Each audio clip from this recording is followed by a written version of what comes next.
If for 10 years, if you didn't avoid doing what you knew you needed to do, by your own definitions, right, within the value structure that you've created, to the degree that you've done that, what would you be like?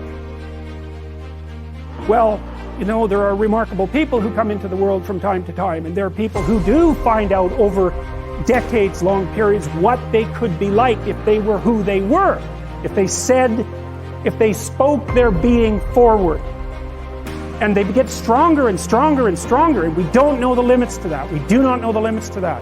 And so you could say, well, in part, perhaps the reason that you're suffering unbearably can be left at your feet, because you're not everything you could be, and you know it. And of course, that's a terrible thing to admit, and it's a terrible thing to consider, but there's real promise in it. Yeah, the modern idea is you're supposed to accept yourself. I think that's an insane idea, by the way. Really, I can't think of a more nihilistic idea than that you're already okay. It's like, no, you're not. And the reason you're not is because you could be way more than you are. And so what do you want to be? You want to be okay as you are? Or do you want to strive towards what's better? And I think you can do something as simple as just sit on your bed and think, okay, there's probably like 5 things I could do today so that tomorrow morning is slightly better than this morning was, or at least I'm not falling behind. And those will usually be, it's like having to eat a toad in the morning, right? It's like, it's not going to be something you want to do. There'll be things you're trying to avoid. They're snakes, essentially.